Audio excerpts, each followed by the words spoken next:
historic as usual, and so I said yesterday that we want to get um, finished reaching at least 10,000 gold, so that we can. We're going to start doing a draft on Thursday.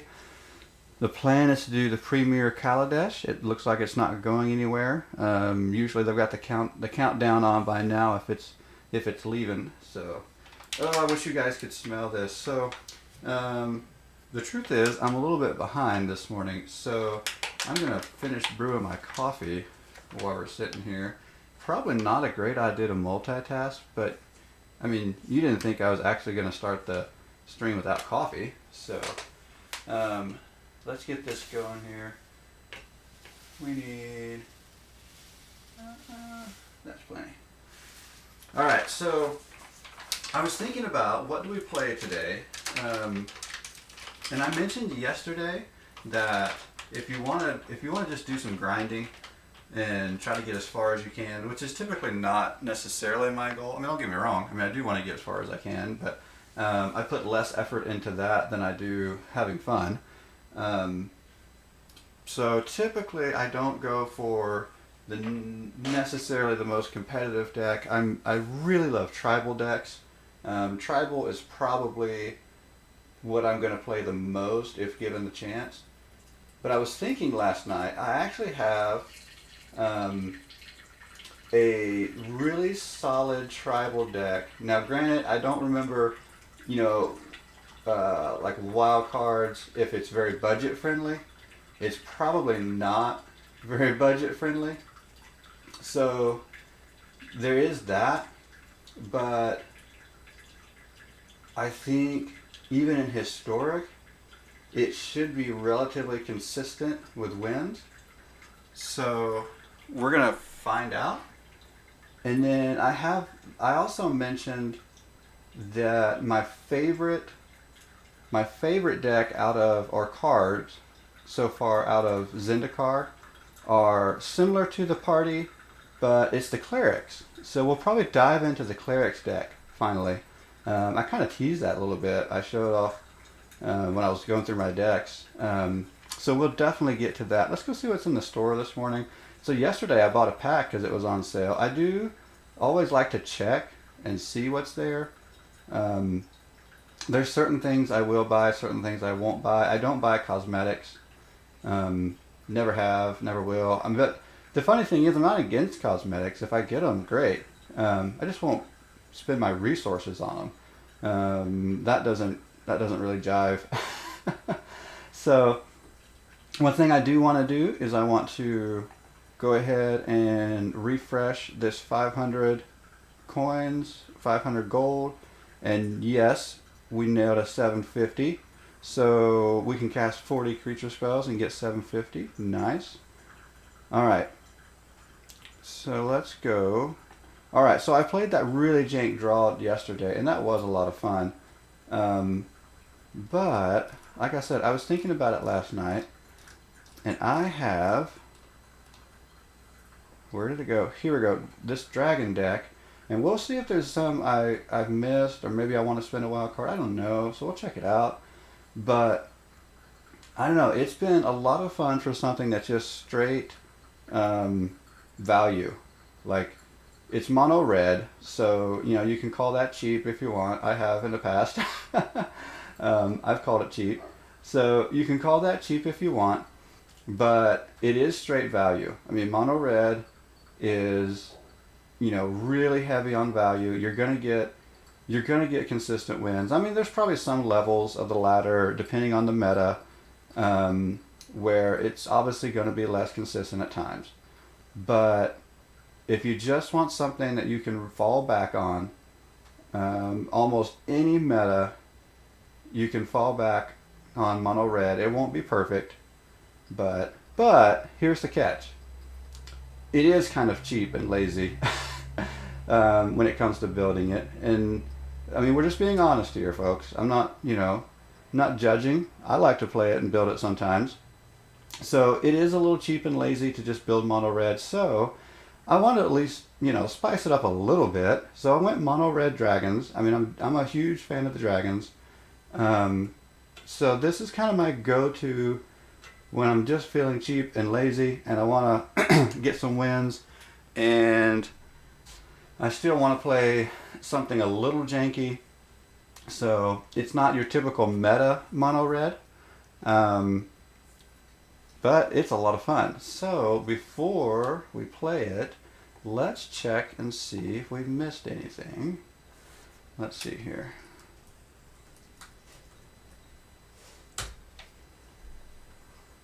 All right. Oh, and we have. So I put this in my landfall deck because it triggers when you have enough lands.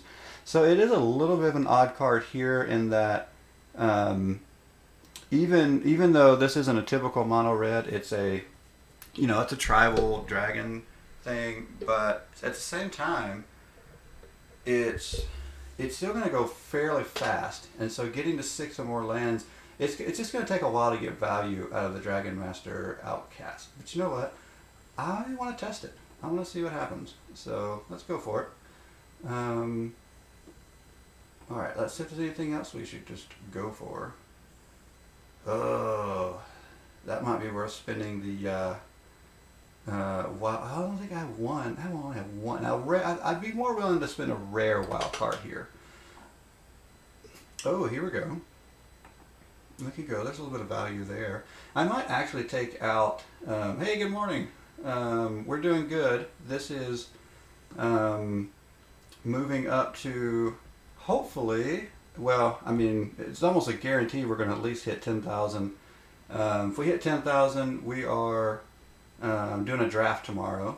So I'm going to do that. I'm going to play some historic rank this morning.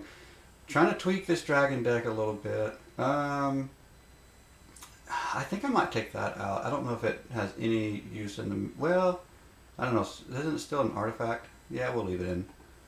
I mean, we're obviously, you know, playing on the edge here. We're not even near 60, and I don't plan on trimming this a lot. I don't know. Okay.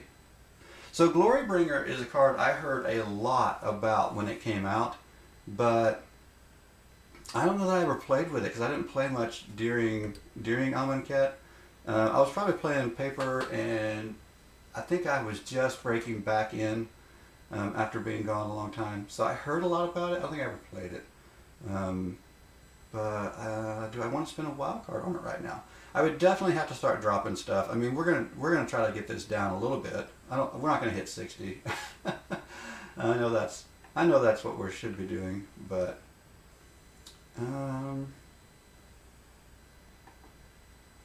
so Glorybringer is on the list, I think.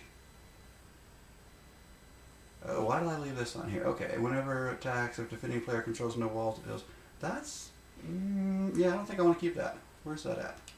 I didn't realize I had a copy of that in here. Is that Siege Dragon? Yeah, we'll take that off. Okay, so Dracuthis. Oh, I can't say that this morning. Any chance you're interested in custom trust? Yeah, probably not. All right. Let's see. Terror of the Peaks definitely can stay. So all the planeswalkers work really well here. They'll stay, and maybe even we may even try to add some more. Dracuthis stays. Let's see. Demanding Dragon as a one-off is a little odd. It could go. I really like it though. Let's see. So Verex, I really like it too. I'm really stuck here. I wish I had more copies of this. We just got too much jammed in here. I know that. What do we take out? I don't know. I think, well, I like that though. I'm not taking that out. Okay. Gosh, do we push our limits? Maybe the dragon eggs. They're kind of silly. Let's take those out. Alright, we're still pushing it, but let's see what happens. What's the worst that can happen? We might lose, but that's always on the table. Failure is an option, folks. Failure is an option. All right. So If you got on when I first started, you heard me say that I was actually trying to brew coffee this morning while I'm streaming. I know, it's crazy. But I think I'm just about to pour this cup. Oh yeah. It's what happens when you wake up a little bit late. You can't just give up on the coffee. No. You do whatever it takes. Okay. So this is interesting. We definitely got early plays. Yeah, let's keep this. 2 land doesn't seem like much here, but I mean, odds are we'll draw some more. And if you've watched it all, you know I'm not a huge fan of the mulligan. I mean, if you got a mulligan, you got a mulligan, but I always feel it's a little bit on the risky side for me. All right, here we go. So the upside here is we do have a decent curve. We got a 1, 2, and then actually this is going to help bring this down to a 3. So there's our other land. See, I didn't figure we were risking too much. We'll get that going. Looks like we've got some green. Okay, so Moria. Let's go with that. Okay, Moria. Moria has Nicol Bolas as an avatar. That always bothers me. That's usually a really good sign of not just a control player, but somebody who's probably also, if not playing with Nicol Bolas, playing with something that's still rather threatening, big, like some big creatures, big Ulamog type stuff. Maybe Ugin the Spirit Dragon Planeswalker type stuff.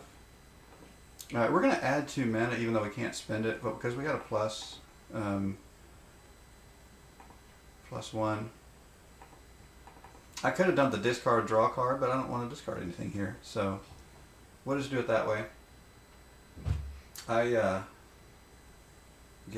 So we got some ramp going on and life gain, so there's definitely some shenanigans over there.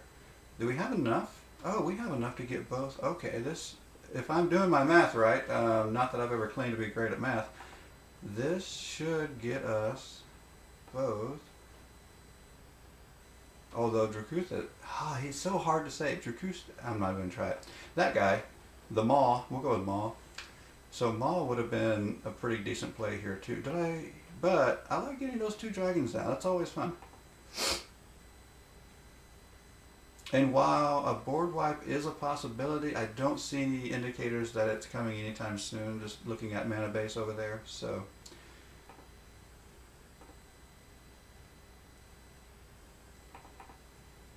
and I feel like based on what I see, so typically just strategy wise, you know, attacking and then casting stuff like that on your second main phase is typically the better strategy. But as you can tell, sometimes it's nice to just let them know what you've got and let them concede. Oh, you hear that coffee pouring? That's amazing.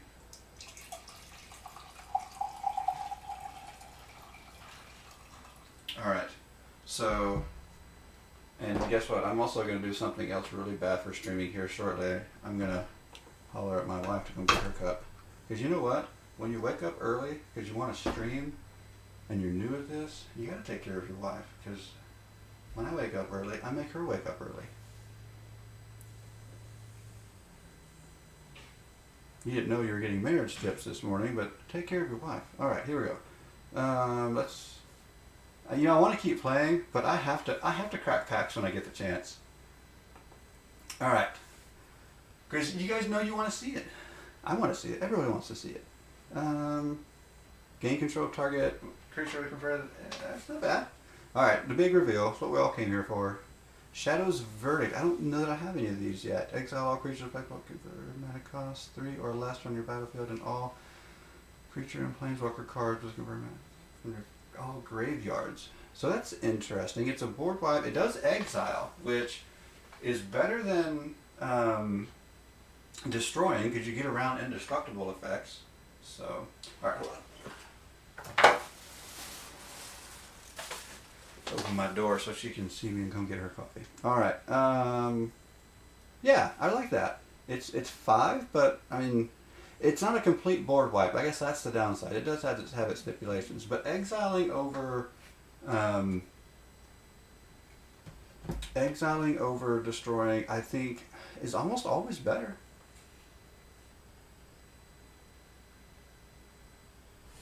Let's see.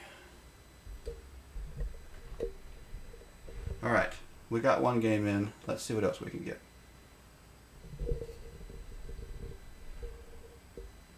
All right. Been playing with this microphone.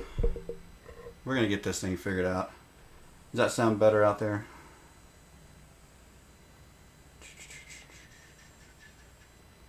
So we got 3 lands. We got a Lava Coil, which will come out early. Gadrak. So having 2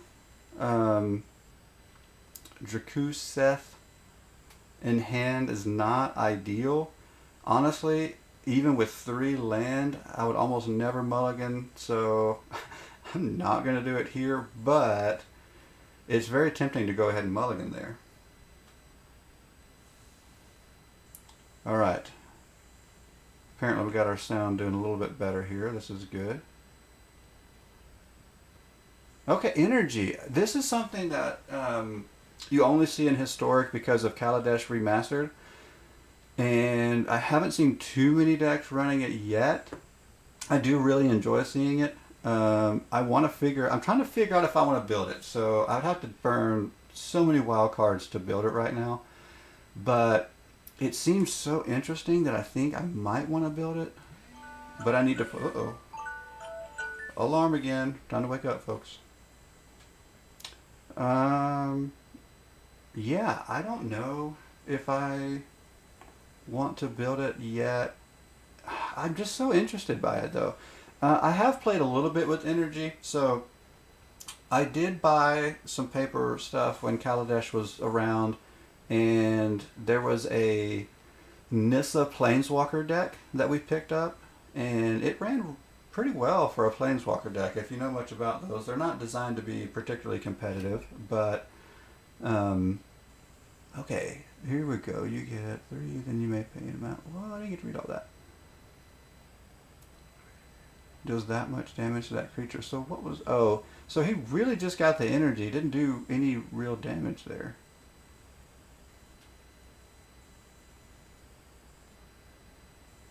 What was the point of... Okay, drawing a card? I guess he was able to draw a card off of that.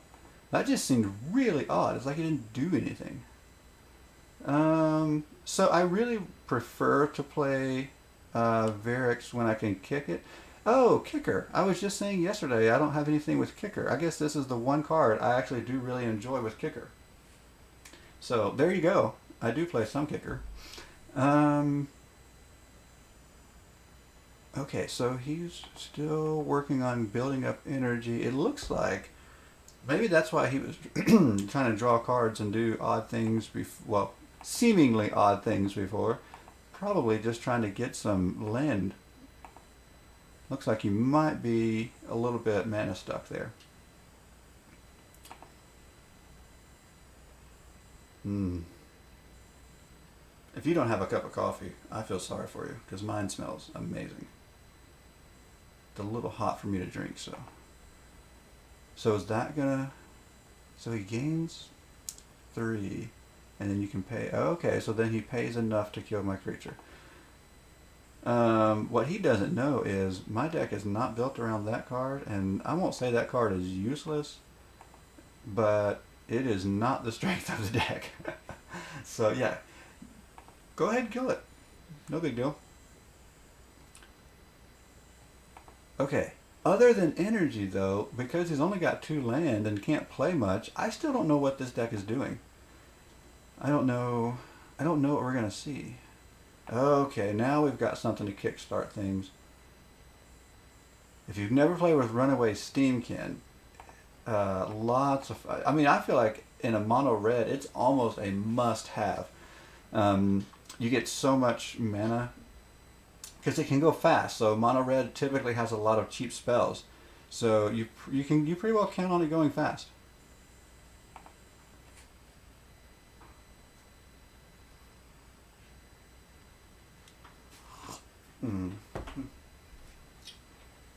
Here we go.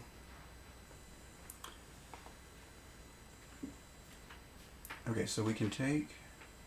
So when we cast Shock to kill this, we'll see Runaway Steamkin.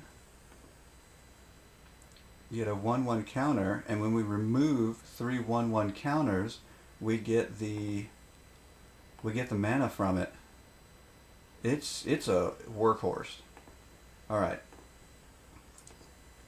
So now with Shocks and Runaway Steamkin, we're really functioning very much like a typical mono red. Just speed and shock and awe. Like, all right. And follow it up with Banefire for the win. Again, I mean, we admit it, it's kind of cheap wins, but, you know, by adjusting to at least something, you know, tribal or themed, it's just, I won't say it's not like net decking, because I'm not even necessarily, I'm not against net decking at all. I've done it, I'll do it again. Every deck I have is probably similar to something on the internet, so it just is what it is. It's nothing, it almost is nothing, to be honest. But my point has always been, because Magic the Gathering, I think, lures such competitiveness, which is not necessarily a bad thing either, but because it lures such competitiveness, and at the same time, there's a significant group of us out there who really want the casual, creative, fun side of the game to stand out. There's a clash at times, and sometimes it's a small clash, sometimes it's a little bit bigger, but there's a clash between those who want to see new things, they want to see different decks across from them, and those who are across from them who are just trying to win, so they're playing what the meta tells them to play, which is not wrong, but I'm one of those creative people that competition is less a priority for me, so I'll forego a competitive meta deck even if I have it sometimes just to play something off the wall. That's why I have a Cats deck that's really horrible right now that I've got to tweak and make better. If you saw that, was that yesterday? I think that was yesterday or maybe the day before, but if you saw that, yeah, I did go back and tweak the Cats. I don't know that, I mean, it's probably still not that competitive, but I went back and worked on it. I'm going to keep playing it. I don't know how many wild cards I'll continue to spend on it. That's kind of the kicker there is, because I build so many decks and I'm always, you know, trying to be free to play as much as possible. So wild cards are not of a plenty right now. I looked earlier, if you were on then, I had 1 mythic and 7 rare. I don't really count the commons anymore because I don't use them as much. Whenever a blood artist or another creature dies, target player okay, we'll swing at that. That's not bad. But so far it looks like at least mono black from NBD. Oh, here we go. This makes more sense. Black and white, life gain. Yeah, we're probably going to see an attempt at the combo that's going around right now. I think I have finally got the combo in my deck. I have. Let's go here. So, for the longest time, I was playing in it's not aristocrats. What am I looking for? What's the word?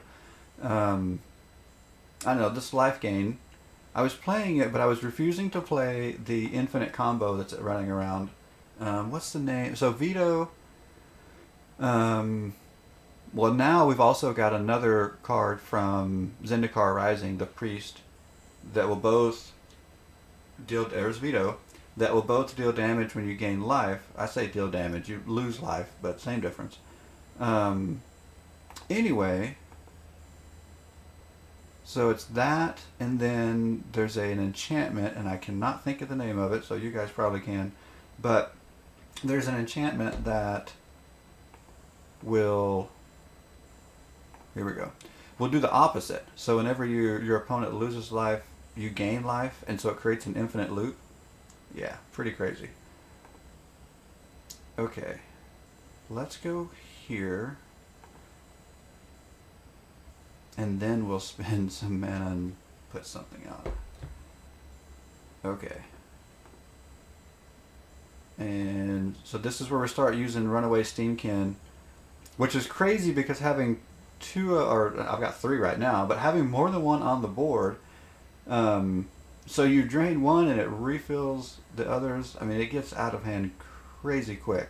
Oh, there's the combo already. Well, it's over. I mean, I say it's over. Is there any way? So next turn he can pump Veto plus or pay 5, give everything life gain. But right now, we're actually going to get by this turn because the Blood Artist doesn't do anything. And do we have enough? Okay, or another creature dies. So we can't kill Veto.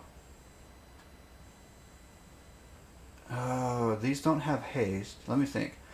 Let's do this. Let's pump up our Runaway Steamkins. Okay, so now the Maw doesn't have haste either, but Sarkhan's Unsealing, if we can pay for it and pay for another spell. Okay, here we go. Can we do Kicker here? Let me think. 7 or more. 4 damage to each of... I don't want to do each creature. Okay, let's do this. Oh, he went... Whoa! I think he'd have won that. I don't... Okay, so...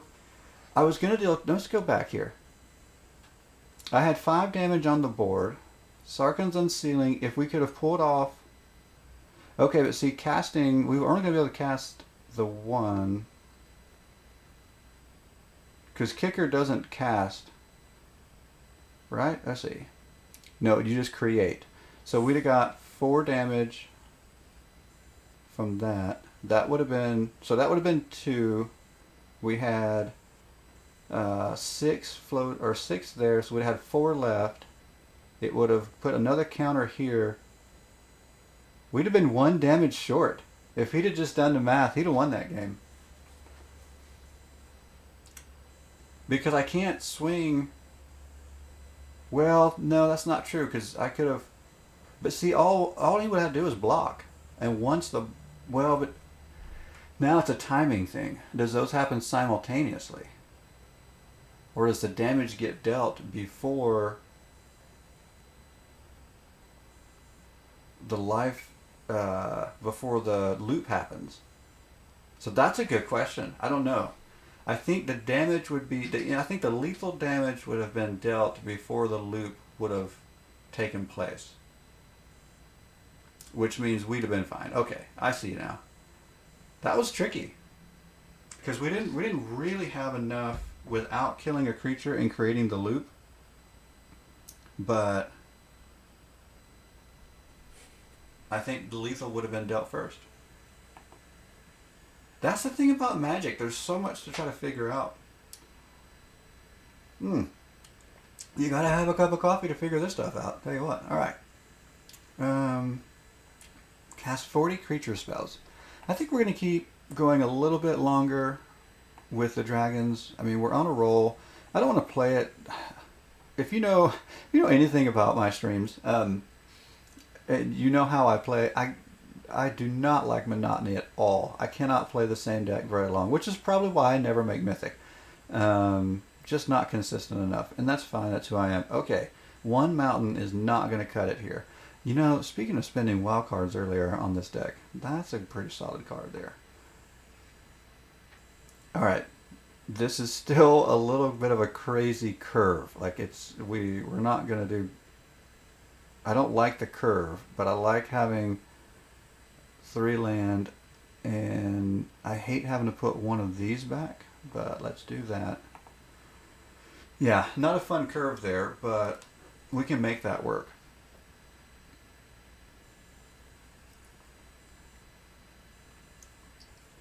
All right. Weaslow. I guess we're pronouncing that right. Weaslow.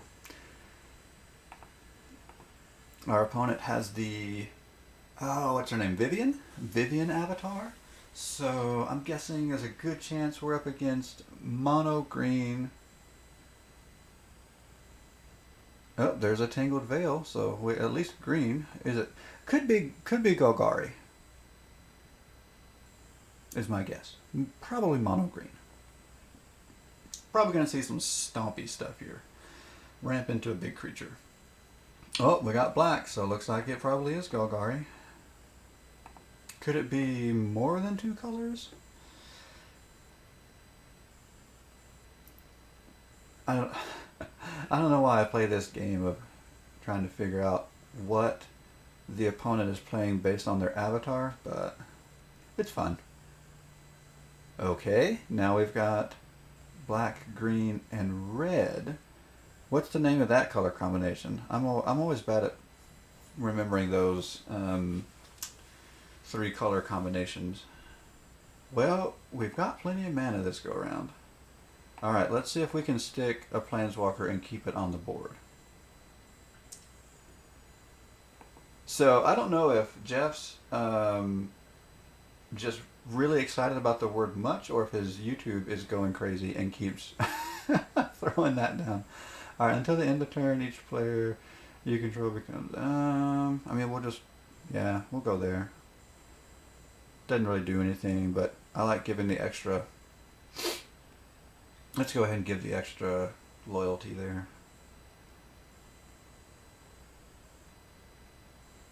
Okay, Oracle and Moldiah. Fun card. I have, I think, just 1 copy, so I ran it, obviously, as a one-off before. It's actually pretty good, but it's always, I don't know, running 1 copy of something, it's always risky.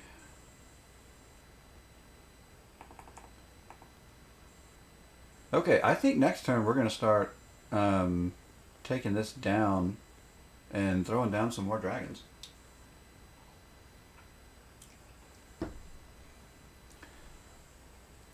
Okay, so we're starting to see an elemental deck forming. I don't know, it's really hard to figure out exactly what's going on over there.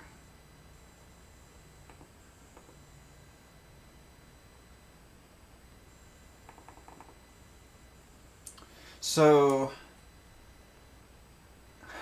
I like my board state, but I'm afraid there could be something to wipe it over there. Oh, maybe not. No board wipe.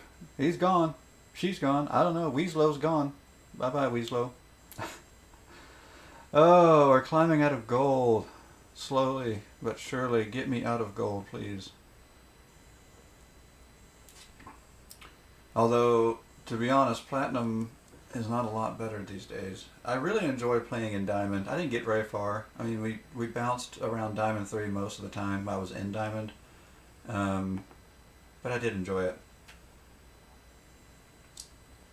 Okay, let's go 1 more game of Dragons, because this is fun. I mean, we haven't lost.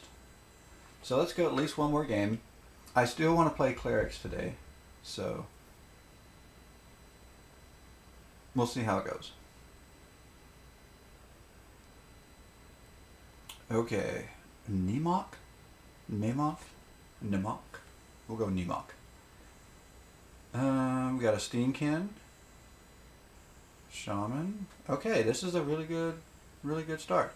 I mean, I still need to pull a land before too long, but I like it. Okay, green and white over there. Interesting. I don't know what to think of that.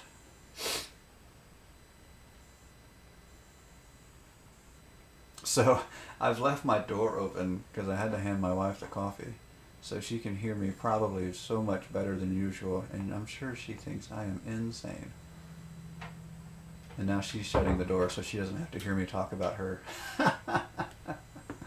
Alright. Let's get the Dragon Horde, or Dragon's Horde out before we play any dragons, although the Shaman would have been just as, I think just as good of a play there. I just really like having the Dragon Horde out as early as possible for the card draw.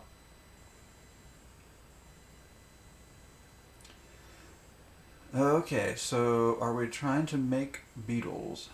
No, we're trying to grow the beetle. That's right. This one doesn't replicate, it grows. So maybe that's the premise of this deck, is just to get really big. Well, the good thing is my creatures can get really big too. But do I want Gadrak? He doesn't do much yet. I want to wait on that.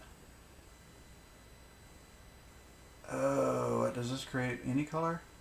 Alright, so I think we can go... Oh no, I'm thinking that costs 2, not 3. That's okay, we can still do this.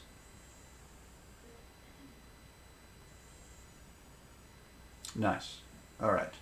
So we're going to be taking some damage. I don't have really anything to block with right now. Well, I take that back. Gadrak can block, he just can't attack. I always forget that. I always think he can't do either. So we got a little bit of blocking. I don't want to block with either of these. I want to keep them on the battlefield because they do work other than combat. Okay, so... Oh! Okay, Proliferate is the game. I have a deck built around Proliferate, and I like it. I have to say, I don't know that I'm too scared of it, other than my removal in this deck is small, like shocks and lava coils. So that does scare me a little bit. Whew, that's a lot of damage to take in one turn. Let's do it.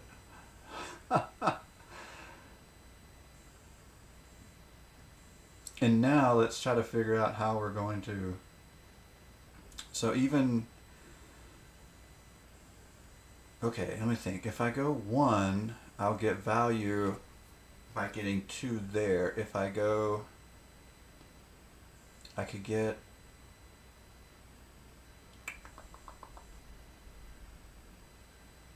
Okay, I'm not too worried about that part. Whenever a creature enters the battlefield under your control, tear the peak so does damage equal to that creature's power to enter target. That's okay. I'm just trying to think of value as far as casting. Let's go here. And I'm going to get 3. So I got 3 mana there. 4, 5. Let's go. So really, we're just going to get some blockers down. I mean, that's the best thing we can do right now. And I think we're just going to end up tapping everything out resource-wise. See, Runaway Steamkin, I've only got 3 mana, but he's letting me really get things going here.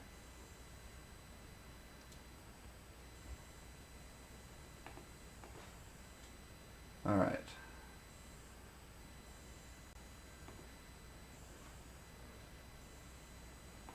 Okay.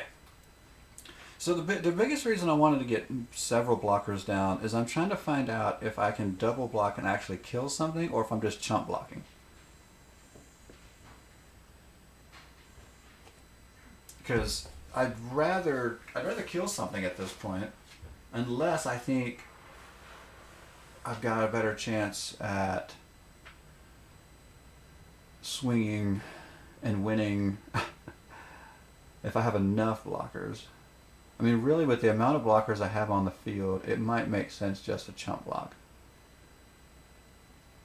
But we gotta wait and see what's going on here. Vanishing Light takes away one of my creatures that could attack.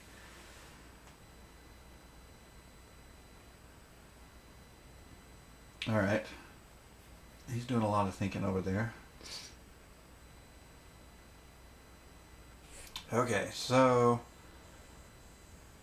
I think it probably makes sense to chump block at least 1 with the Dragon Master because I'm not going to have 6 lands anytime soon to trigger that. So let's go there.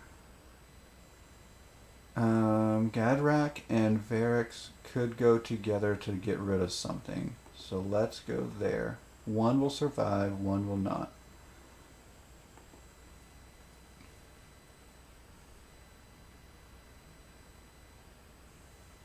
Now the insect is going to continue to grow, which means I'm probably going to have to continue. Oh, okay. So neither survived based on that spell. And he gained 8 life. Wow. And all I drew was a land. But we can draw cards now. Oh, that's interesting. Doesn't do me any good yet. And because it's sorcery speed, it's not going to do me any good on my opponent's turn. That kind of stinks. Alright. Yeah. Looks like we're back to chump blocking. And I mean, I have some card draw now, but it's gonna have to we have to pick up the pace with pulling decent cards. I don't have removal for anything that large, so I really need to draw some value. Probably one of my planeswalkers might be good value, so I can try to build a stable board. I think a planeswalker might be the best draw.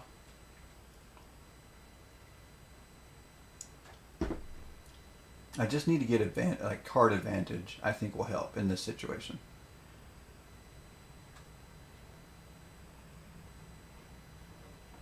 Because the good thing is, if I can find ways to just stick around and chump block for now, I'm going to get flyers. And so far, there's no reason to think that our opponent can handle flying. Alright, so Runaway Steamkin's creating the mana base we need. Let's get some card draw. And alright, let's do this. Let's get rid of this other one while we can.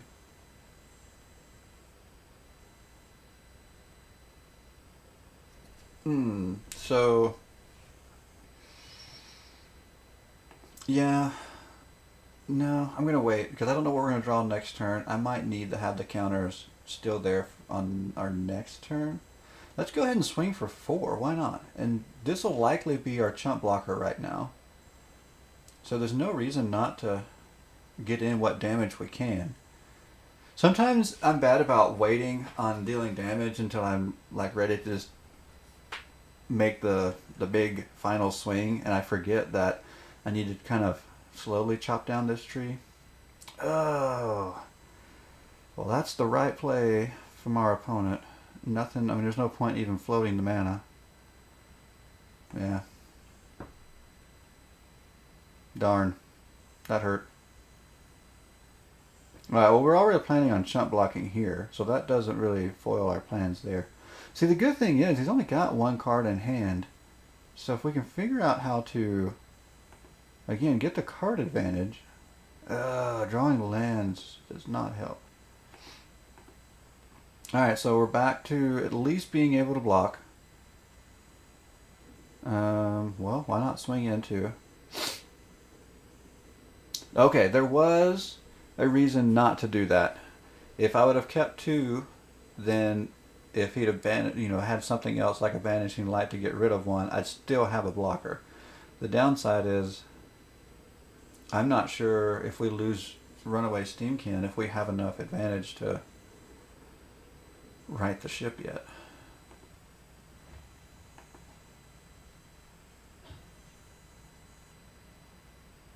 I hate drawing land to here. This is not...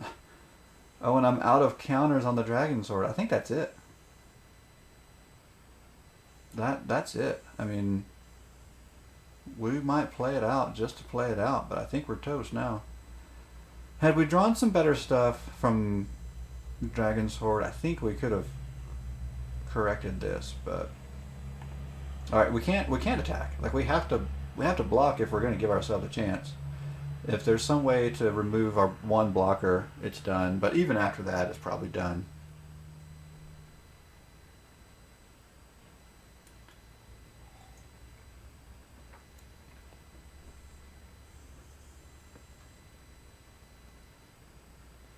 Oh, flying. There it is. I mean, it made sense. If this deck was going to be, like,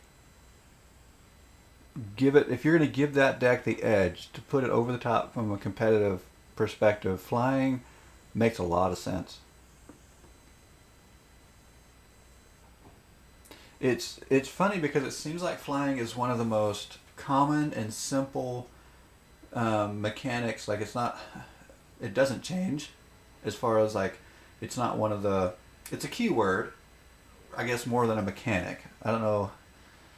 I mean, from a lingo perspective, that may be kind of neither here nor there, but it's a never said. It's always there, kind of like trample, first strike. They're always a thing.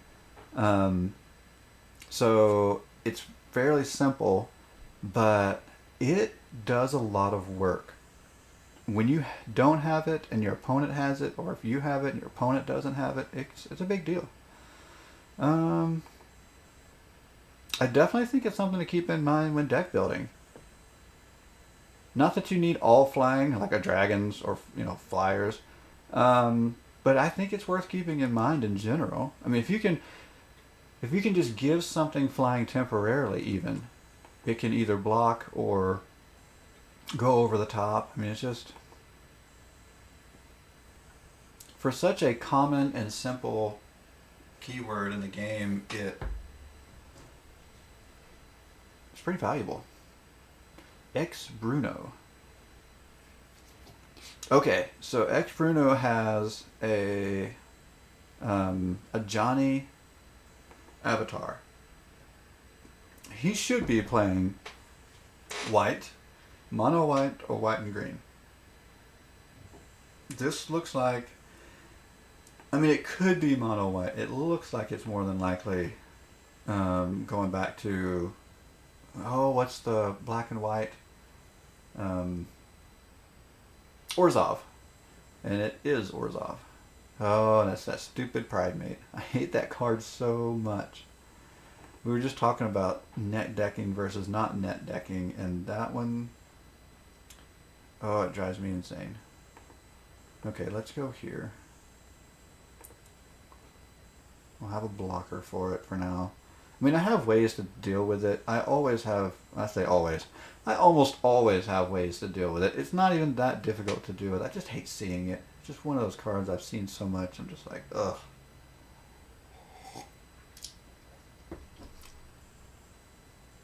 Get it out of here. And see, right now I'm going to have to chump block it. I don't like that. I'd rather just remove it. And I don't know how soon I'm going to draw into removal. Good removal, anyway. Alright, let's go here.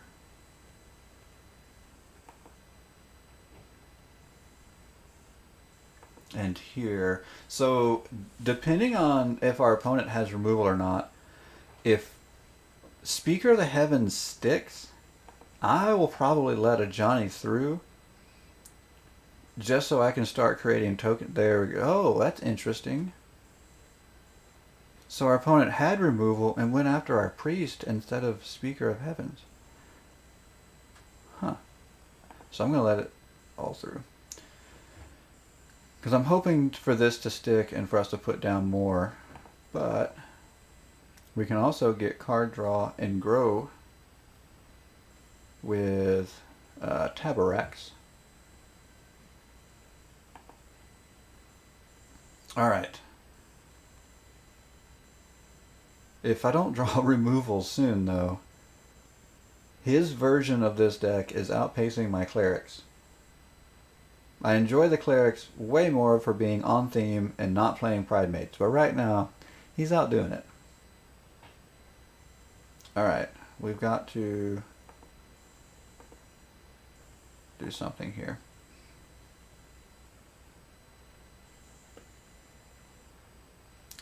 I mean, not that we can't right the ship, but I've got to pull some things. But with card draw, see, we have a chance.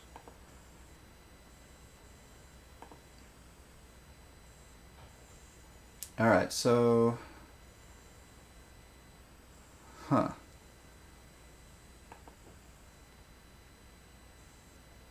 Alright, let's go here. Oh, I don't like the odds, but it is what it is.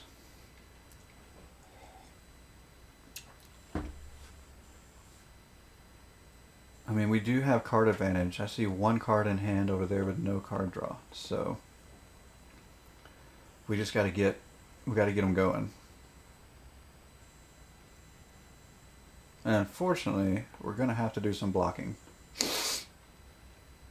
Maybe even a lot of blocking.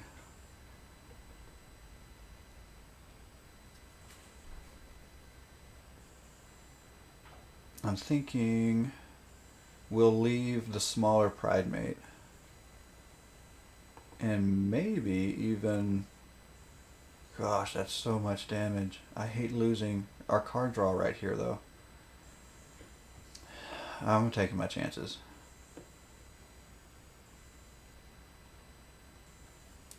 I mean, we're either going to swing it back in our favor or we're not.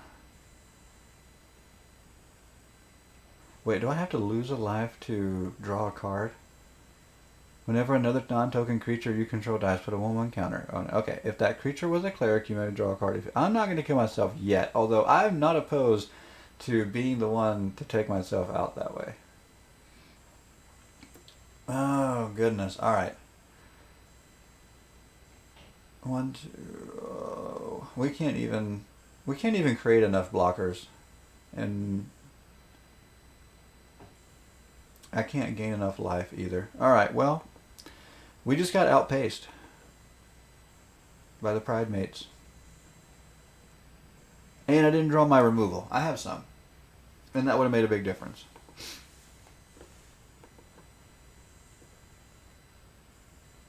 Hopefully we don't get stuck doing too many mirror matches. I mean, we weren't before. Which was actually really interesting. We played mono red and didn't face a single mono red deck.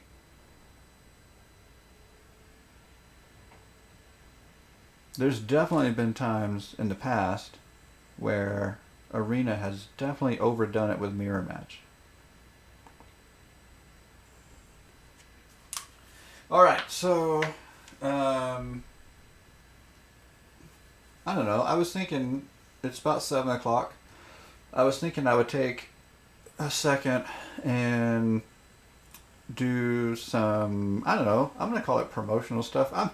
Guys, this is so early in the game. I mean, not this game, but early in my streaming game, that everything's trial and error. And so it may sound silly to do things like promotion when you've only been doing this for less than a week, but you got to try it out and see how it feels, right? So there's a couple things I want to throw out there. One, I and my sister-in-law have a new podcast on the way. It is, we were hoping to have it out today, but that may not happen. But stick around. If you follow me on social media at all, you'll be seeing or hearing about that. And it is called Real for Real Podcast. You, again, can see it on my social media. So that's pretty exciting. Talking about film and movies and escaping real life stress to dive into movies for a period of time. And yeah, it's a lot of fun. So there's a little bit of promotion there. Also, don't forget, even though I am, again, a fledgling little streamer, and by I think fledgling is even an overstatement. Like, fledgling doesn't even begin to describe how small we are right now. That's okay. You got to start somewhere. But you can still support. You can still go buy your coffee from me. The link is in my bio. So, you know you're drinking coffee. So just buy it from me.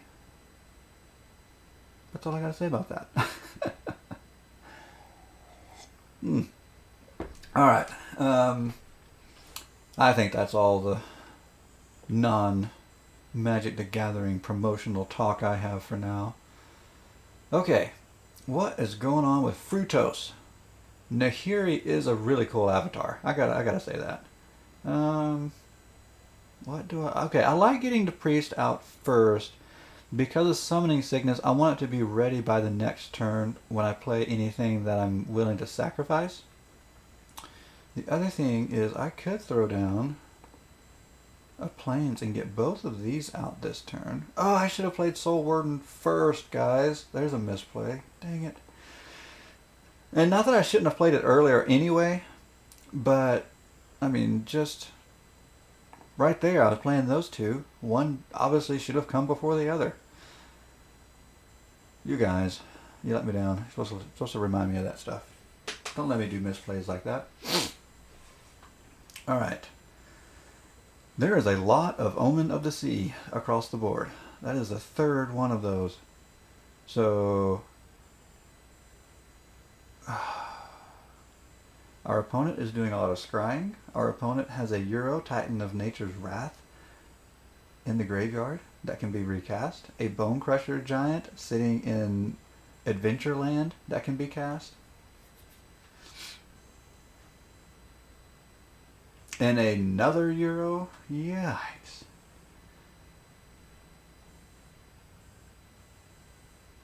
Do you pronounce it Euro?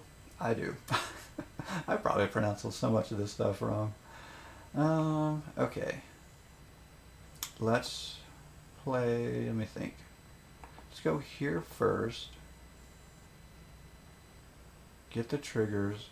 I could, well, let's wait until there's something to force into a sacrifice with the priest. Because I mean, we could get card draw from it by activating it now, but I don't have anything else to like combo with it, like when Tabarak sits on the field. I almost said his name wrong again.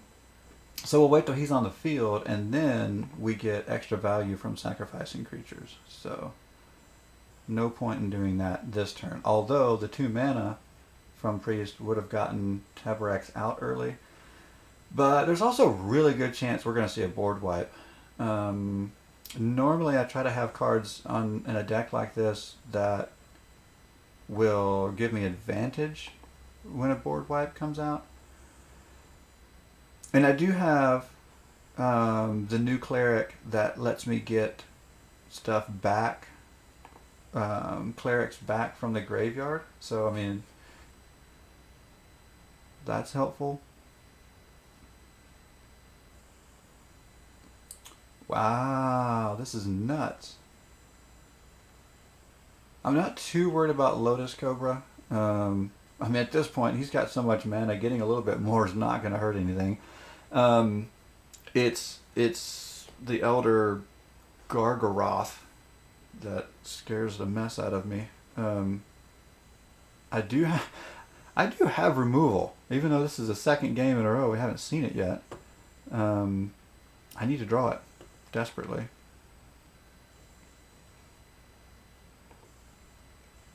All right, so here's the good thing.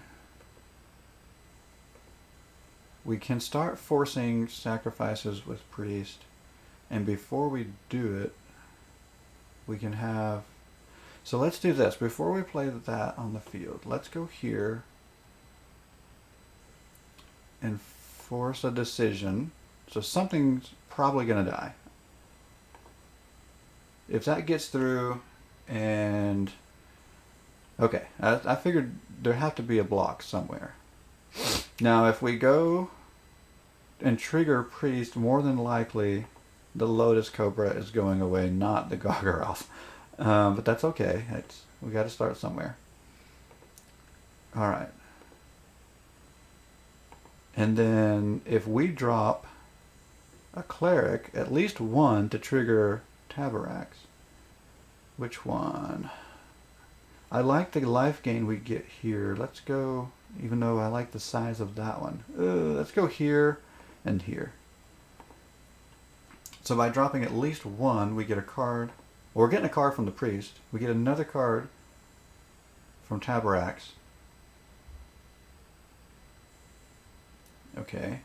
Well, let's go here. So we do get the life gain from those two. That's what I thought. It's helpful when you remember what your cards do. Sometimes I'm good at that, and sometimes not so much. Oh my goodness, I hate that card. I mean, it's no surprise at all that this was a deck designed to ramp into Ugin. And now Ugin's going to exile everything. That's what's so bad, is it's exile. If it was graveyard, I could get it back. And now my card draw is gone. I've got a land in hand. I mean, I said it before. Ugin comes out. That's very often a good game. Not always. It wasn't that long ago. I was able to just simply stick a Banishing Light and take Ugin and win the game. But I don't have those in this deck. Matter of fact, I think the only removal I have is the new card that removes. It's a black for 2. Feed the Swarm. Is that what it's called? That may not be the right card. I don't remember. It destroys an enchantment or a creature.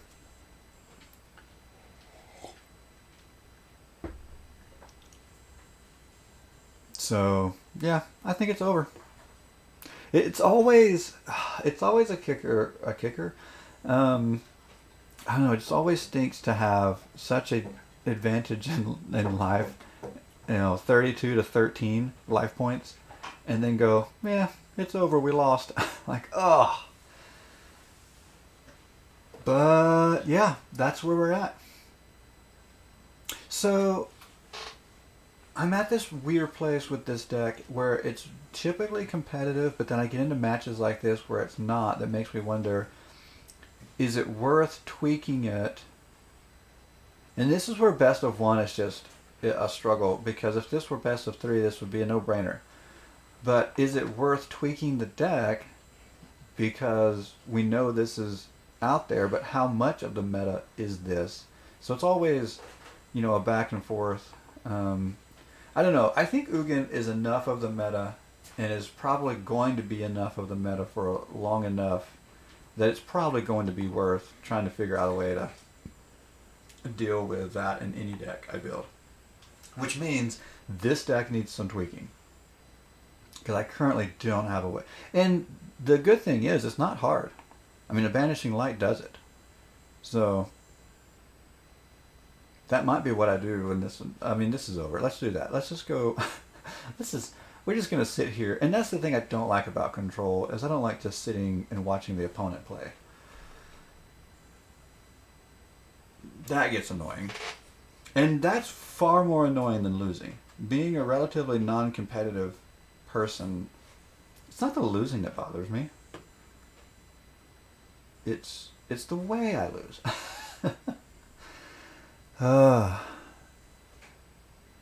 I think I'd rather lose to an aggro deck, although that's annoying too. Let's, be honest there.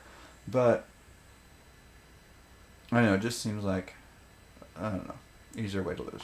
Alright, let's take a look at this, because this is a deck I thoroughly enjoy.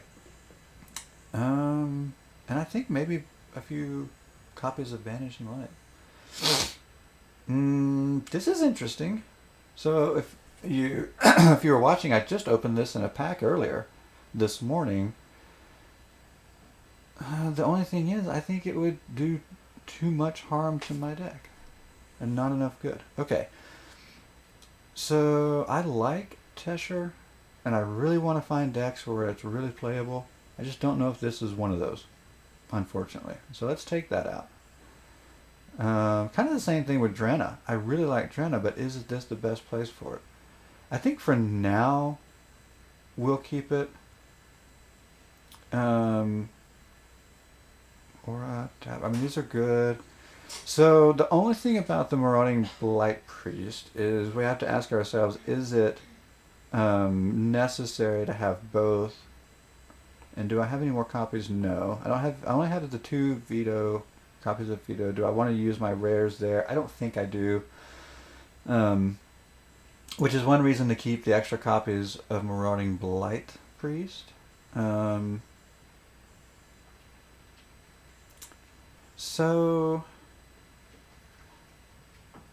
this is almost a better version of Soul Warden, except I like having Soul Warden on curve. Gosh.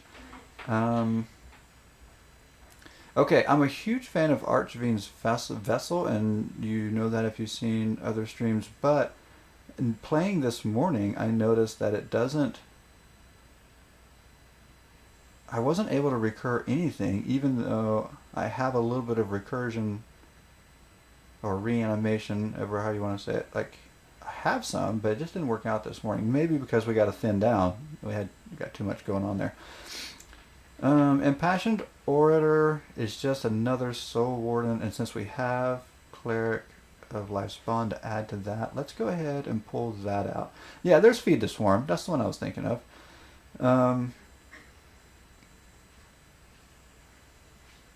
Alright.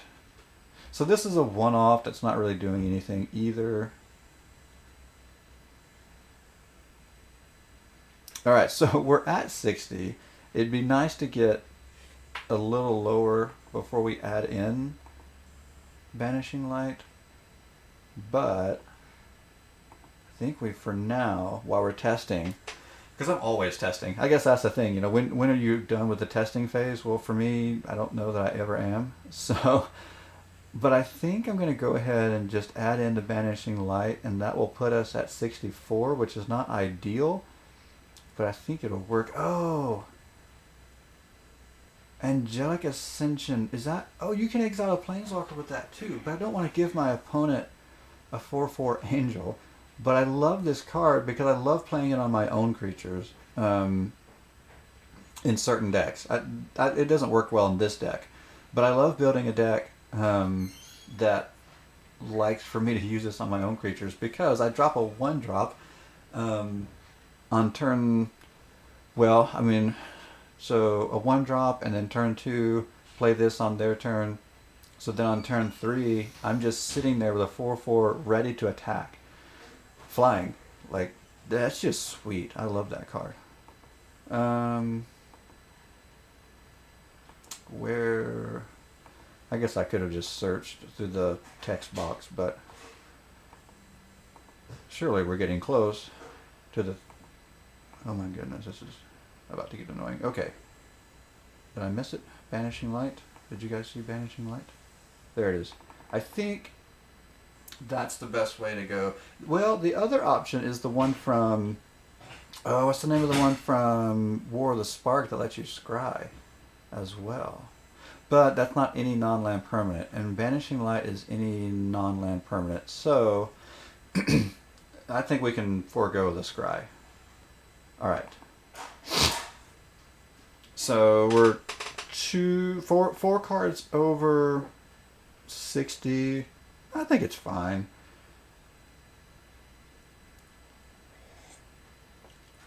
Is it? So 60 is the most efficient way of getting cards, but doesn't mean you have to always be at 60. Some decks can still run relatively efficient, especially if you have card draw. And we do have a little bit of card draw going on here. While it may not be a ton, we do have some. I almost think I should have gone with a tapped land on a first turn so that it's untapped by the next turn, but I think we're okay playing it this way. Alright, I could have saved that. I'm probably going to need it later, but that creature could grow. I don't know how familiar you are with Wildborn Preserver, but it grows.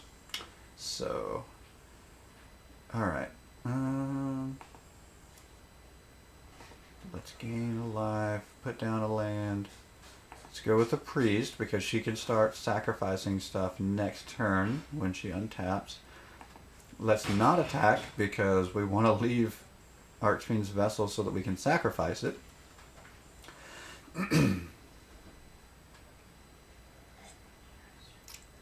Alright, who are we playing against here? Avarice 42. I guess that's better than 41. Alright. So Soul Warden is not necessarily the creature I wanted to sacrifice. But if we go ahead and do it now, so what we don't want to do is get stuck trying to force our opponent to sacrifice a creature when they have multiple creatures, because then we don't really get to determine which one is going away. So by keeping their board state like this, then we have a little bit more of a targeted removal. And apparently it worked, because Avarice 42 is gone. So even though that elf, Land of War elf, 1/1 ramp card is not necessarily something I needed to destroy versus something else, by eliminating it, then we're hopefully keeping them at about a single creature board state, which, yeah, that turns priest into targeted removal. Alright. You can't untap creature in the spell targeted. You cast it. You control. Okay, you can't choose an untapped creature as this spell's target as you go. Okay, okay. And gain control. So I'm kind of torn here. Blue, I don't like blue. I typically have a hard time trusting people who play blue. I'm kidding, or am I? But let's just be honest. Stealing creatures is strong. Like, it's a strong strategy. It just feels wrong, though. Alright, let's keep going with clerics. This is getting fun. Or, it is fun, not getting fun. Let's get some more coffee. So I didn't tell you guys, but I was doing pour over this morning. I don't know if you ever tried doing pour over, but if you've got a good coffee, I like doing pour over. I feel like it. I feel like it's pretty smooth. But to be honest, a good coffee should be smooth in my opinion. I've had some bad coffee lately, and it tasted like ash going down. It's awful. Don't drink bad coffee. Please don't. But pour over, I think, gives a nice smooth finish. We also do French press. And again, if you've got a good coffee, it's still going to be fairly smooth, but I just think the pour over is smoother. And that could just be my imagination. I'm willing to admit that. Alright, let's go. So even though I've got 3 drops that I'd like to get down, I want to maximize the potential of Soul Warden. And so let's get it down first, which means we're going to be next turn getting our 3 drops, but I think that's okay, because we're maximizing potential here. And we're pumping up Cleric of Life's Bond. I almost said blood. It looks like we might be up against a mirror match. NBD. I think I've seen NBD before. Was it this morning? Or is it yes? I think I've seen this opponent before. I never anticipate seeing an opponent more than once because there's so many players on Arena. So it is kind of neat if you do. I know I've seen a Nahiri avatar this morning, but was it NBD? Am I losing my mind, guys? I mean, maybe that's neither here nor there. All right, let's get this combo going here.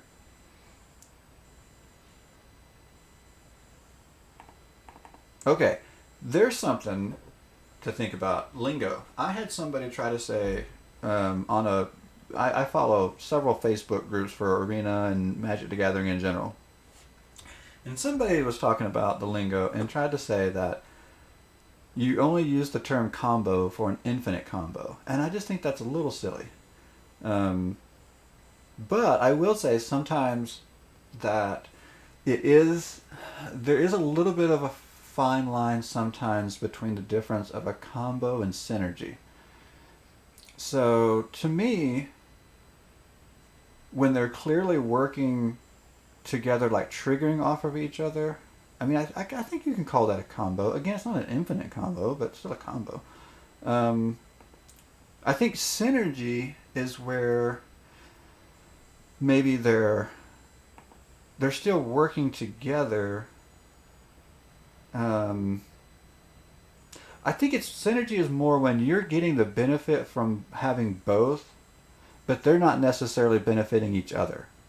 Does that make sense? Like, you get more of a benefit as the player from having both cards out, but the cards aren't necessarily benefiting from each other. Maybe that's synergy. I don't know. We'll have to figure that out. But I tell you what I do know. I did not like the definition of a combo has to be infinite. That felt silly.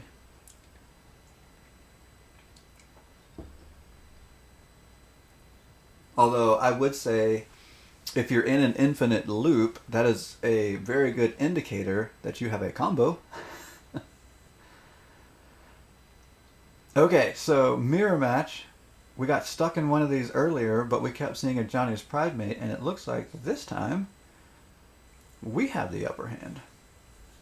Alright, so I really like that I put in extra removal.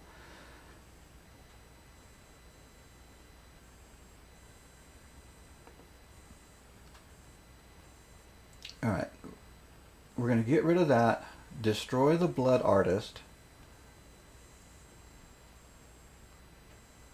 with Feed the Swarm. Oh, I didn't count. Oh my gosh. Did I think that was a 2-drop? What happened with my calculating there? I could have swore I had enough to pay those two. I don't know if I just saw 5 mana or if I, for a second, thought that was a 2-drop, which I know it's not. That was weird. I don't know what happened with my brain there calculating. Okay, 4, 5, 6. We're just going to have to go 6, I think. Which, odds are, in this deck, in BD, will gain some life this turn. But I don't think it's going to be enough. Although, there could be a board wipe.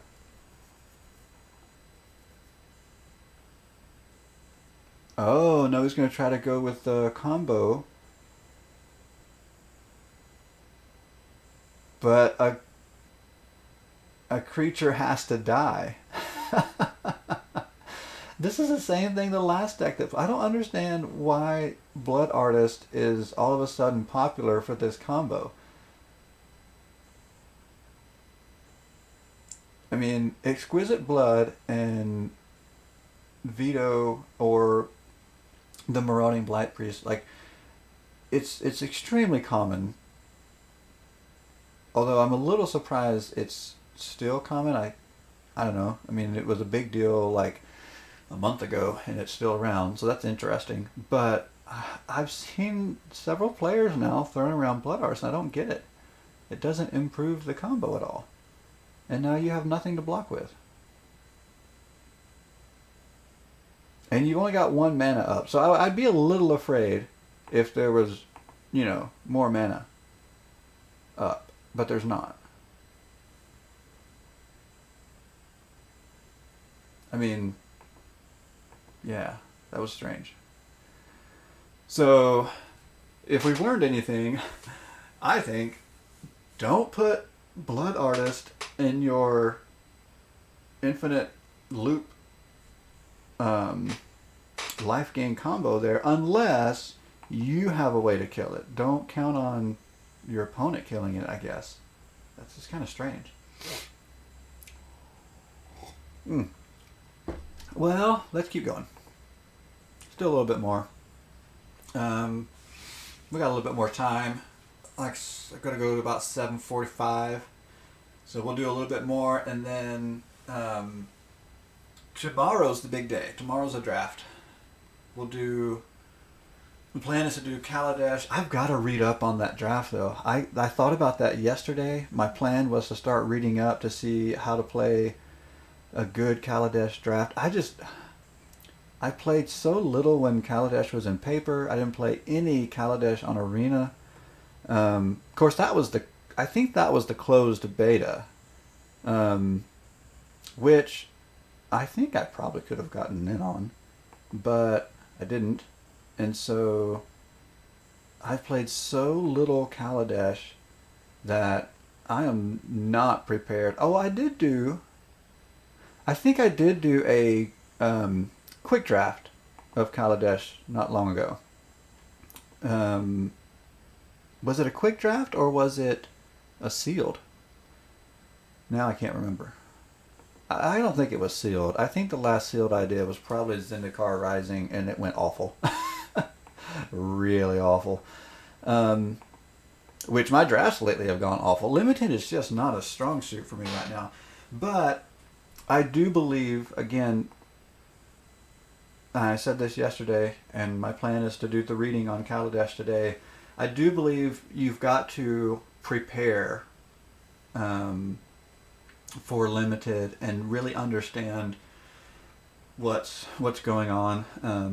What's there, what the meta is, and I have done that in the past, and I have had some success drafting. But when I'm not prepared, which is most of the time lately, I'm doing good if I can pull off 2 to 3 wins in a draft. I don't want to bomb a draft tomorrow. I mean, 2 to 3 wins is fine, but I'd love to. I mean, don't get me wrong. I'm not gonna set my sights on like winning 7 games or 6 games, over how many it is. But yeah. All right, let's take this out. Weaslow. Oh, I guess I could have done that too. Oh well, I didn't. All right, so we're doing pretty good here. Lots of cards in hand for Weaslow, and a on-curve mana base. So I don't. Ooh, blue too. Interesting. So I don't expect that our opponent is really feeling like they're in trouble. And the red scares me a little bit. I anticipate some direct damage at some point, killing off some creatures. Ruin Crab? Are we playing mill with red, green, and black? This is weird. I don't know what's going on over there. Oh, nice. Removal. We'll take it.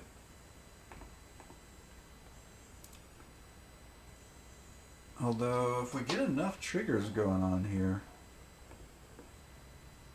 I think we can finish things off before we see too much removal. I don't know, but I want to take out this Planeswalker before we hit their life total. That may or may not be a good decision.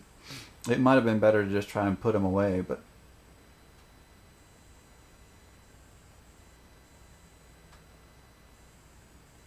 I don't know. I think we're in a good spot having Aura, Skyclave Hierophant. Oh my gosh, what a weird name.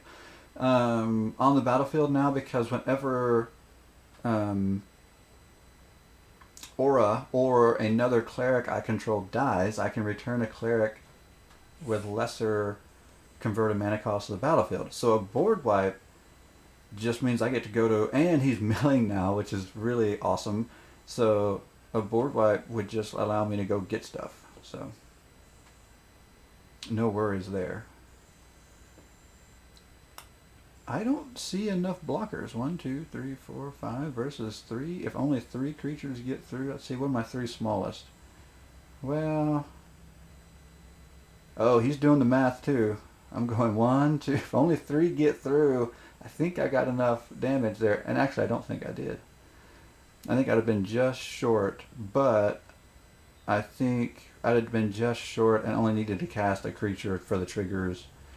And we could have gotten something back, and the triggers would have, I think, done the damage. Yes, I think having a little bit better removal going on made a difference in the Cleric's deck. So Clerics is turning out to be strong, which I felt like it always was. I just, as with most decks, it just needs some tweaking. I threw it together to be more on theme than anything, which is typically what I do when I build a deck. I build the theme because that's just my goal. Again, I'm less about being competitive and more about being creative. So whether it's tribal, like a cleric deck, or landfall, or whatever the theme is, I smash everything with the theme in, and then I start trying to weed out what I need to weed out, and then I realize, oh, I don't have enough removal. Let's go put in some more removal. That's fairly typical for when I build a deck. Ooh, another mythic wild card. We're up to 2. So I might actually build a new deck soon. I've been thinking about where I could spend some of this, and it's been a little while since I've built something just completely new. Squad Commander. So the only party deck I have right now is not Boros, Rakdos, black and red. I could try to build another party deck. I don't know if I want to or not. It's not a great mechanic. I mean, it functions well at times. I like my Rakdos party. If you have a full party, creatures you control get +1 to indestructible. I like the indestructible part of this card. You get a warrior. I don't know. It's interesting. Okay, what have we got now? 5 minutes? Okay, let's play our last match with something different. Just for funsies. And one of the decks I enjoy playing the most, but at the same time has been fairly inconsistent lately. Oh, I must have passed it. Where'd it go? I do need to build more. I've got so much more room to add decks. Where is my equipment deck? There we go. Okay, this is a ton of fun. If it works. If it doesn't work, it's kind of meh. But if it works, like I've been able to land a Colossus Hammer on like a flying fire blade charger with Resolute Strike like so early that it's ridiculous. Do I have any more copies of SRAM? No, I need more copies of SRAM. Yeah, Champion of the Flame having Trample is amazing. Okay, so this card, Denitha, is so weird because it benefits. It's got such good potential on its own with First Strike, Vigilance, and Lifelink, but then allowing my auras and equipments to come out for 1 less is huge. The problem is, I always forget that it's not a warrior, and the deck likes warriors. Resolute Strike lets you attach an equipment to a warrior, and so that throws me off all the time, and maybe I should take it out, but I like its value so much. I don't know. I liked it. I'm a huge fan of this deck. It doesn't always go off, but let's play it for our last match, and then I've got to get out of here. I think it's going to be a blast. The problem is, when it falls hard. But, like I've said before, everything I do is kind of always, feels like it's always in the tweaking mode. We have to mulligan this. Okay, this will work. It looks like we're going to have to drop Helm of the Host. Even though this is one of my favorite cards, but I gotta be honest, paying 4 for it to sit for a turn just to pay 5 the next turn to get value out of it, it's tough in a non-ramp, like high mana situation, which this is not a high mana deck. So it's tough sometimes, but when it works, it works. The other thing is, it almost maybe, so I love it because it's an equipment, and obviously it's an equipment based deck, but the more I think about it, even its ability isn't necessarily great in this deck. So, sorry, Helm of the Host, you might have to go.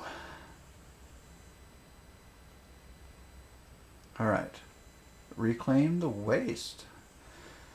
Haven't seen a ton of that lately, but I have a pretty good feeling that card plus green and blue.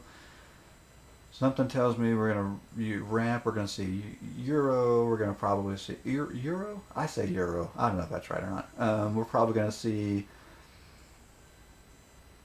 big stuff. I'm thinking this is a Ugin, maybe the Elder Gargaroth type deck. I don't know. It's gonna be scary.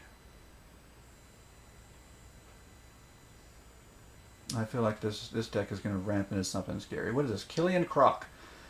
All right, Killian Croc. What are you doing? And here's the thing. It always gets me, and not that it's a big deal, but.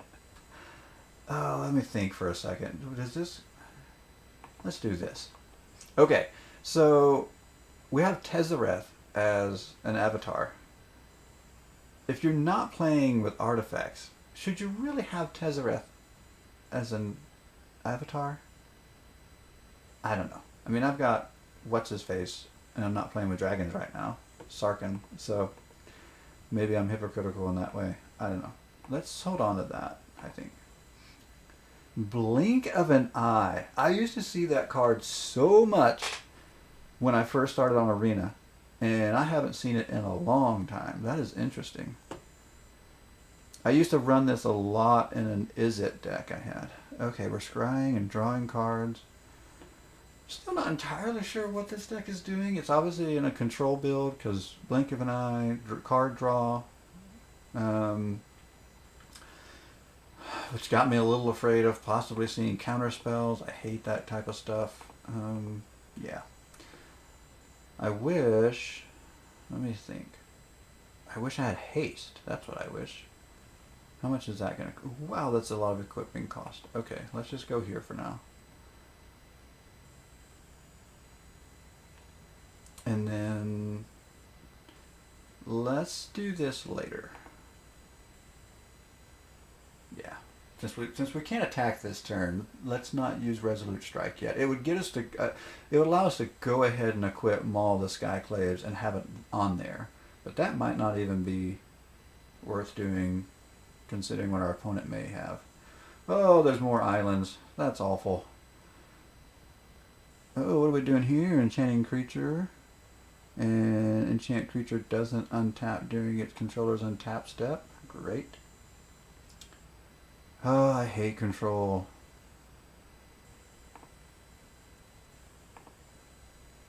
I think it's because I also don't like long games.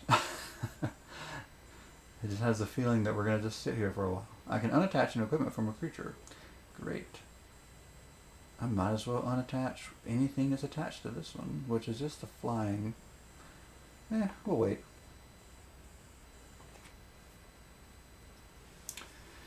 Yeah, I build decks to play relatively quickly.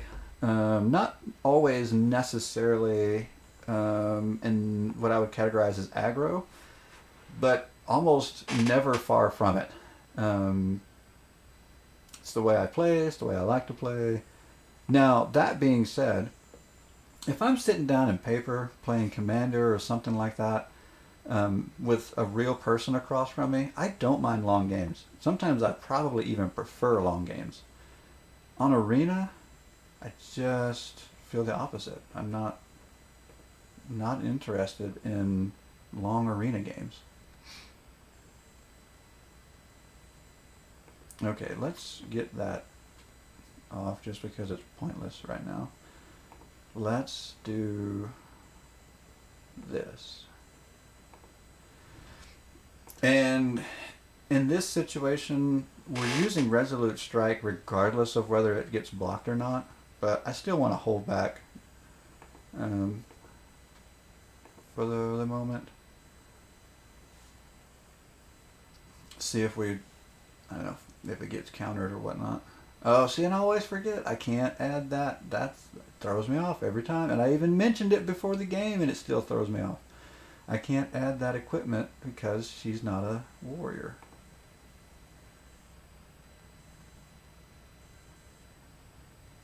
Alright, so we did something. We've dealt some damage, we've gained some life, we've done something.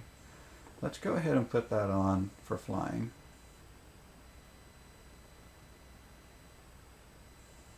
Alright. And that allows us to trigger or activate a Curie if need be to save our knight. Okay, so far it does look like Kicker is a theme over there. Returning target creature to its owner's hand. Meh. I don't like that.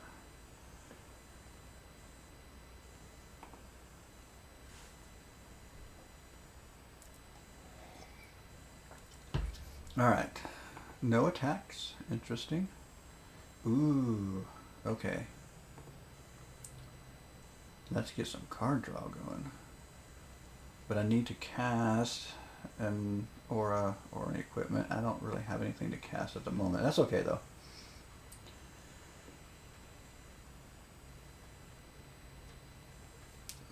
Although with all that land over there, Killian Croc is probably just going to keep bouncing stuff, and it's going to be annoying. It's going to be so annoying. This is going to be the most annoying game, I can tell. Thieving Skydiver. Are we taking control of stuff now? Oh my gosh.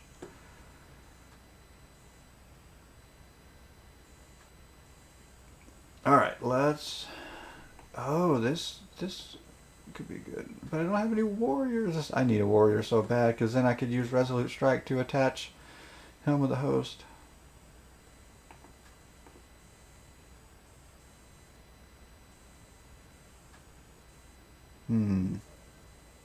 Well, let's go ahead and attach this. Let's go here. I think I need the card draw more than anything. So, by having that equipped, if we need to, we can activate a Curie to Indestructible Stram. So that's got some value. That'll be good. Alright. Killian Croc, what you got? I'm scared. I really am.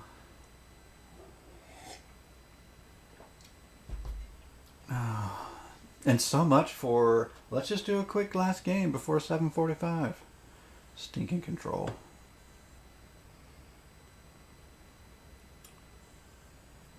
More land. What else you got? Oh. Okay. Okay. Does this let us get some card draw? Yes. Does it get countered? We wait and see. Nahiri. Nice. Alright, now we can attach. Let's go here.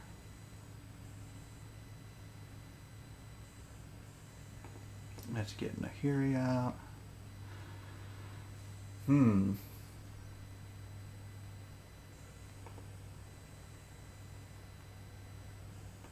Let's go +1. Okay, this is silly, and I know it, but we're going to make some tokens for a minute.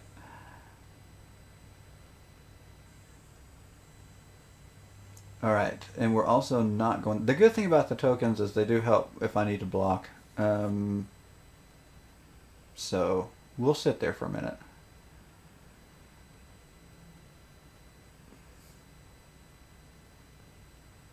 Another blink of an eye. I kind of expected that. I did kind of expect that, so... That's the other thing. By spreading out our equipment, I think that helps because there's only so many things that can be targeted.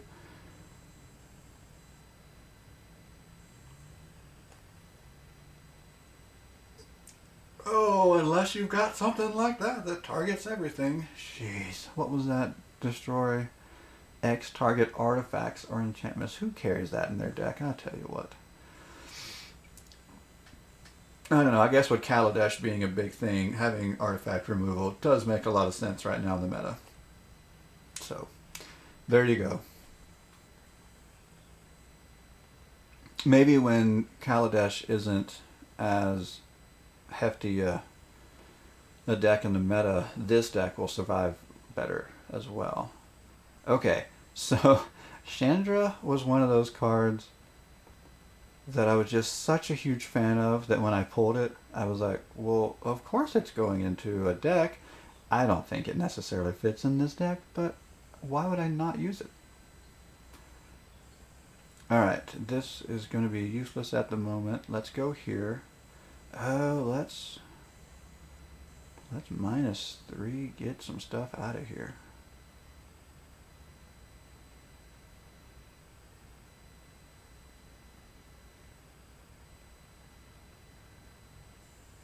Yeah. Now what?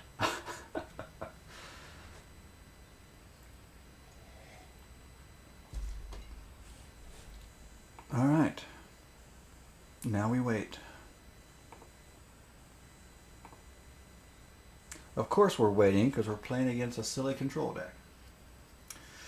Ay, ay, ay.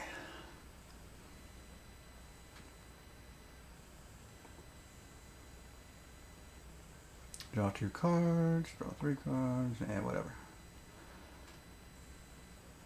What do we got here? 93 cards. Oh my goodness. And I was worried about 64. You guys got 93.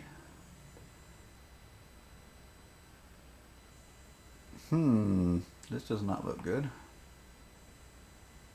I think we're about to lose Chandra. I've got no flyers. Oh, he's trying to decide which one to kill. I love that you can see the highlight going on. I actually think that's better for me. Although if I don't get flying to block it next turn, it won't matter. So there's that. Yeah. Let's go here. See what we get.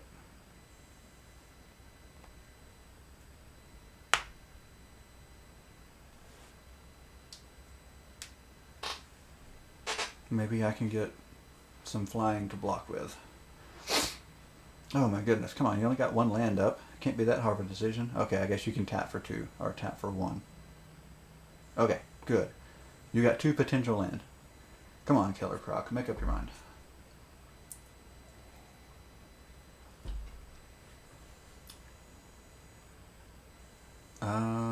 Yeah, why not?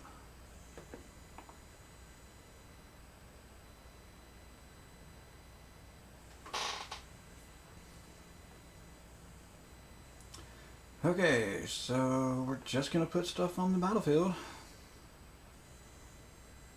Nothing that's going to actually be able to block, but oh well. We're about to lose Chandra, which I'm very disappointed about. I really wanted to keep Chandra. I really like that card. So, full disclosure, I pulled one of these. I think it was, I can't remember for sure if it was foil. I think it was foil. I pulled one of those. Actually, I'm pretty sure it was when I bought that Nissa Planeswalker deck. I think. And there was, so I don't know if they still do it, but there were 2 packs. 1 or 2 packs, I can't remember for sure. 1 or 2 packs, booster packs in with the Planeswalker deck. I think they used to do 2 and now they do 1. I don't know. I don't buy them anymore. But it was, okay, I'll be honest. It was a great way to get back into playing though. So I say I don't buy them anymore. They're not that bad. They're great to get back in. Anyway, I pulled a Chandra out of that and kept it for a long time, and it was one of the most valuable cards I had for a long time, and it actually was pretty valuable for a while. I think it got up around $30 or so. I think I finally like traded it in at a card shop for like think I got like 7 or 8, maybe $10 credit that I used to buy some more packs. Probably not the best decision, but at the time I was just like trading everything in because I was trying to get as much in hand as I could. Not really my goal right now. So, all right, we have nothing. Like I think we're about done here. I'm trying to think of what's in my deck that's actually going to be able to turn the tide. I don't know that I have anything in this deck. This is like we've seen already. This is one of those decks that we worked on, but so again I worked on the theme. I've got the theme kind of where I want it because I build from a more creative standpoint than a competitive standpoint, and so now that I've got the theme where I want it, I've got to start working on setting up to win more. Like I was saying before, it can win on like turn 3 with the right cards. When you drop a Colossus Hammer and a Resolute Strike on the right creature, it's over early, especially the Champion of the Flame. But when that doesn't happen, I've got to get more stuff going on here. Okay, so this is good. We've got flying and card draw. Let's go here. And then the other one can go there.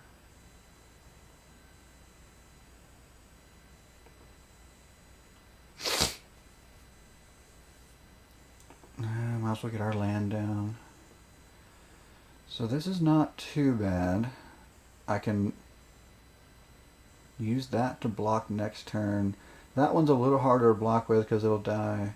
I can chump block these guys. So we're okay right now. We're okay. Until something else major happens. Until we get blown out of the water here shortly. But we're okay right now. This just scares me. I think the further this goes, I mean, he's going to be able to play anything, really. The fortunate thing is there's not a lot of cards in hand, but we've already seen that this deck is running significant card draw, so it's not going to be hard for our opponent to just get more cards. And now we're dealing with 2. And they have haste. Crag Plate Baloth. Oh my goodness. This is bonkers. Alright, well we know... we can chump block here. Not a big deal. It's not trample, so that's huge. And I think we're just gonna take it. I mean, I could chump block one more with that other Champion of the Flame, but I think we'll wait on that.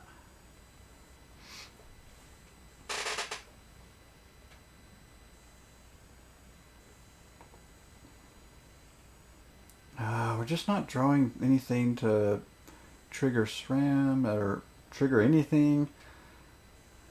I think it's over, guys.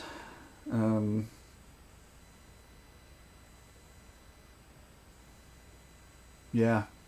I mean, there was no doubt that this deck needed to go to the drawing board some more. It's just always, we're just always trying to play it, see what we think, what we like, what we don't like, how do we want to... It's in the testing phase.